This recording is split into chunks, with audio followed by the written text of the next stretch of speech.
महादेव। नमस्कार। हम्म। आज ओम का नमः जो शिवाय। विषय है वो बहुत इंपॉर्टेंट है। आज का विषय है वास्तु, एस्ट्रो वास्तु। और उसके लिए आज मेरा सौभाग्य है कि आज जो मेरे अतिथि हैं वो बहुत विशेष है। वो डायरेक्ट आरजी राव के स्टूडेंट रहे हैं, जो बहुत ही भाग्यवान बात है कि आरजी राव का डायरेक्ट डिसाइपल होना।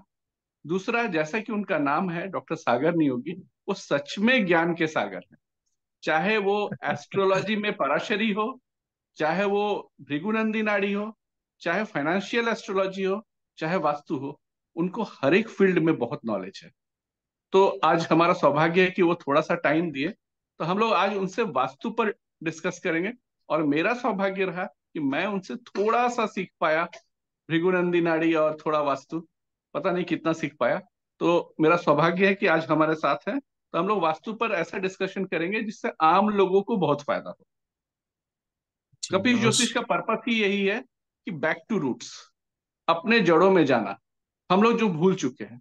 तो हम लोग सर से आज डिस्कस करके कुछ ऐसे पॉइंट्स डिराइव करने का कोशिश करेंगे जिससे हम लोग को फायदा हो। तो सर, आपका स्वागत है। सबसे पहला प्रश्न सर, कि what is the difference between, जो अंतर है वास्तु में, एस्ट्रो वास्तु में, भृगु वास्तु में, नॉर्मल आदमी इसको नहीं समझ पाता, ये क्या अंतर है सर? नमस्कार।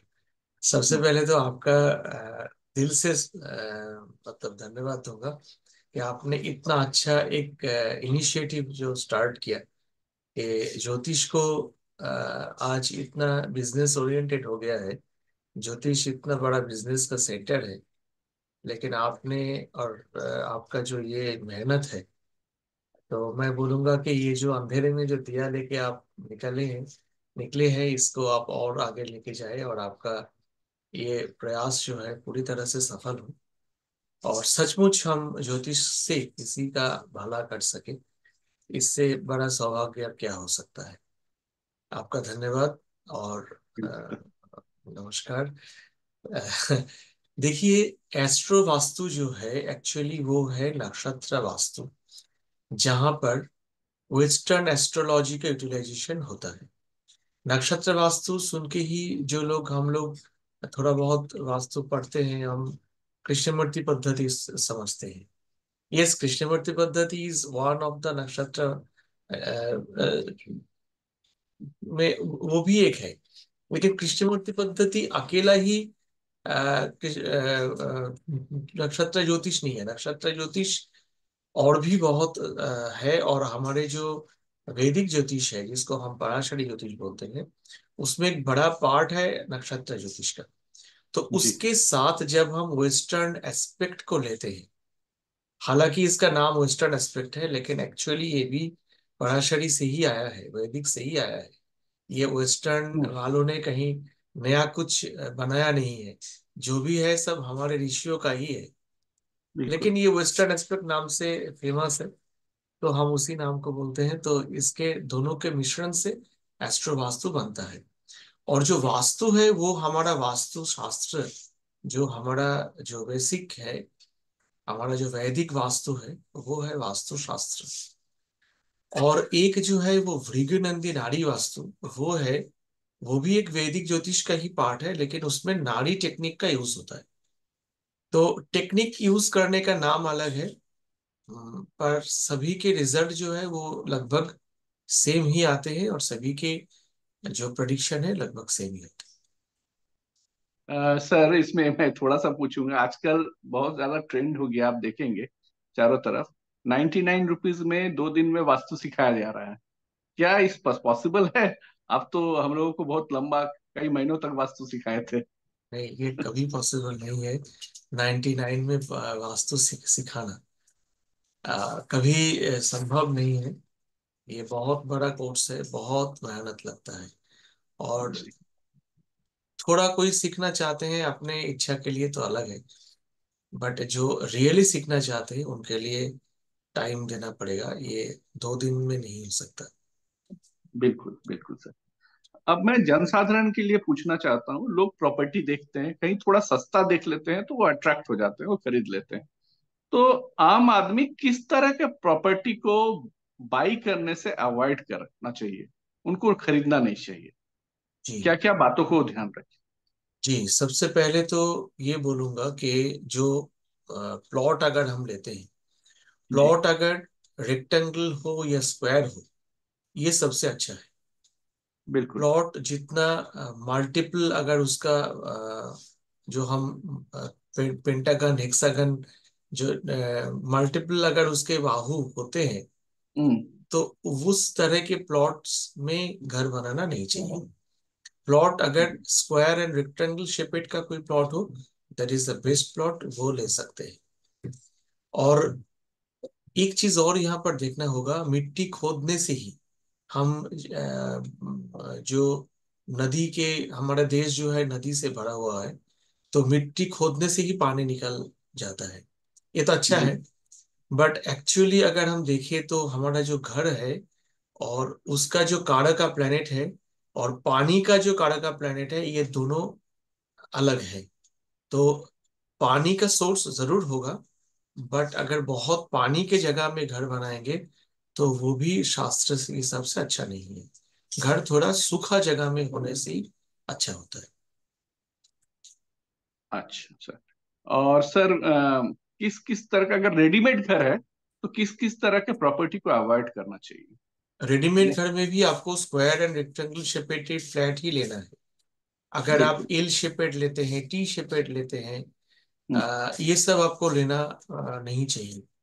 और एक चीज मैं बोलूंगा, रेट जो फ्लैट में जो होना चाहिए वो है कि जो पूजा घर है, पूजा हम्म। घर मैं देखता हूँ बहुत फ्लैटों में छोटा सा एक किसी कोने में हो गया, हम्म। हो सकता है कि किसी सीढ़ी के नीचे हो गया। ये सब होना नहीं चाहिए। पूजा घर बिल्कुल। मोस्ट इम्पोर्टेंट है, वो फॉर्चून आदमी का, इंसान का जो बृहस्पति है। फॉर्चून है उसके ऊपर डिपेंडेंट है। बिल्कुल बिल्कुल। और सर कुछ घर के सामने कुआं भी देखते हैं हम लोग।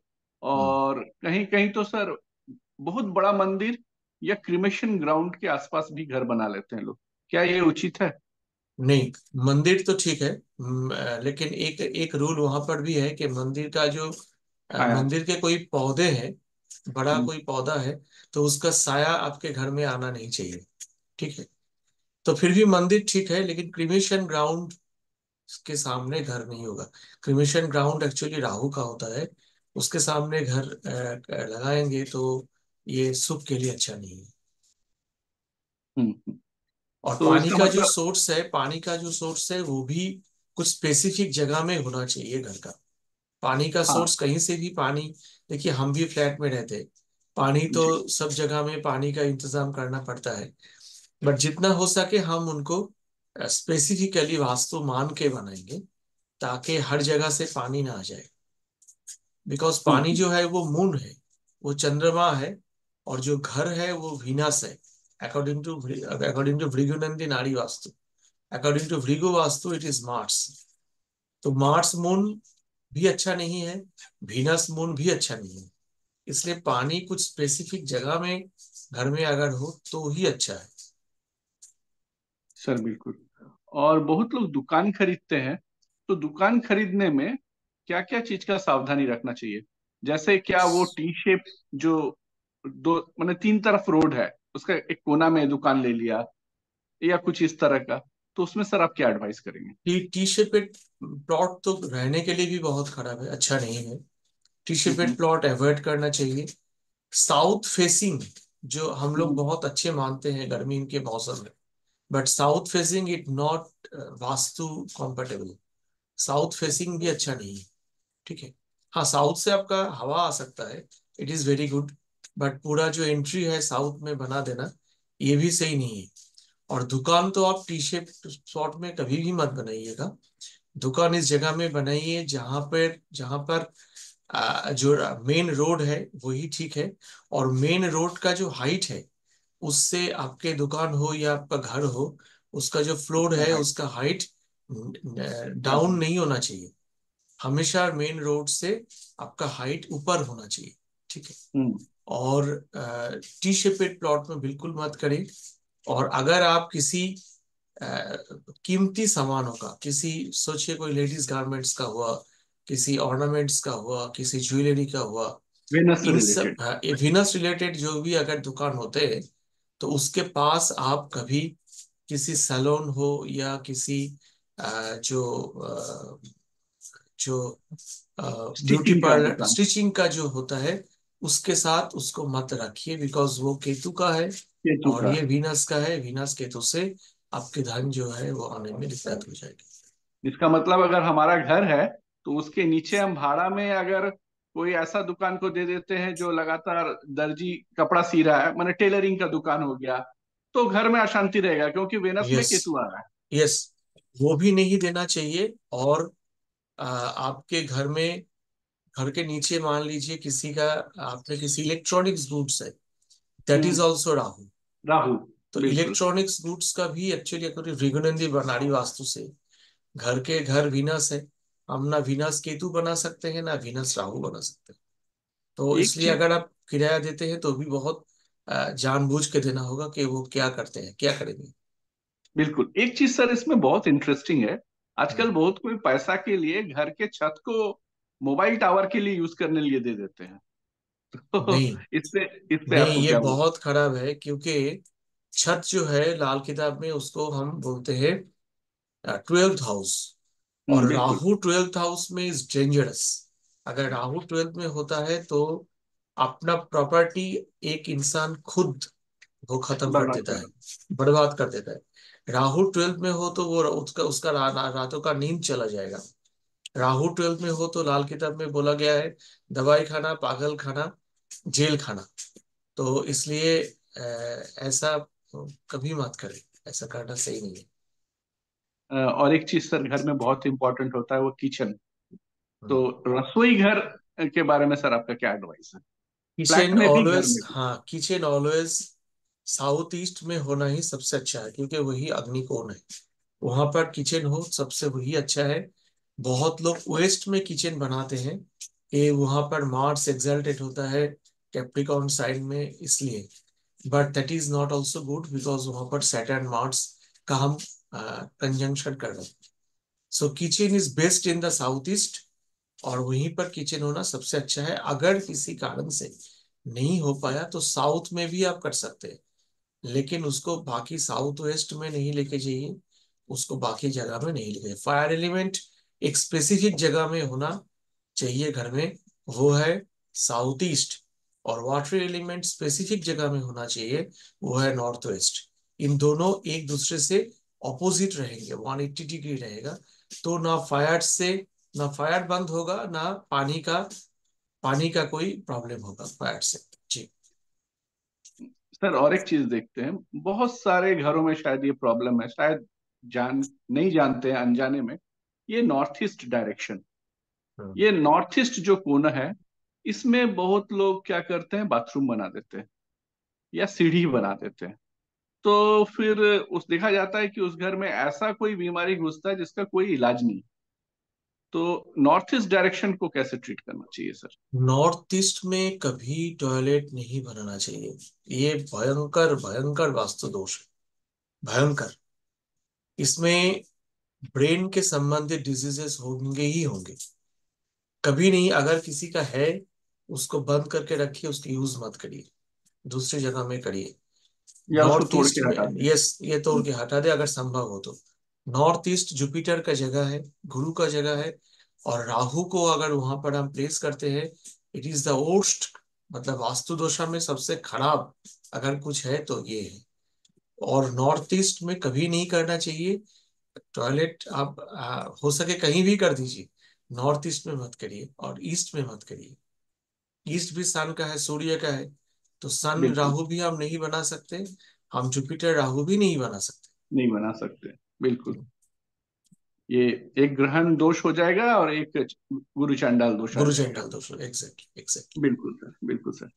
और सर, कुछ प्रॉपर्टी को लेने में क्या ऐसा कुछ सावधानी रखना चाहिए या देख के पता चल सकता है कि इसमें कुछ नेगेटिव एनर्जी या पैरानॉर्मल कुछ अ, चीज हो सकती है? देखिए, ये तो जो ज्योतिष करते हैं वही करेंगे। इनके लिए आपको एक्सपर्ट, मतलब मैं सभी को बोलूंगा कि एक्सपर्ट के ओपिनियन लेना होगा। बट नेगेटिव एनर्जी बहुत होते हैं, बहुत, जो आ, बहुत होते हैं, राइट। इसमें बहुत सारे रूल्स हैं, लाल किताब के भी कुछ रूल्स है। कुछ रूल हमारे वैदिक ज्योतिष का भी है, और कुछ रूल्स हमारे जो है जिसको मानना ही पड़ता है। तो जब भी आप कोई मकान लेते हैं, उस हम्म। मकान में जाइए, और मकान में जाने के बाद आप किसी, मैं सभी को रिक्वेस्ट करूंगा कि किसी अच्छे पंडित जी को लेके जाइए। वहां पर हम प्रश्न कुंडली बनाते हैं।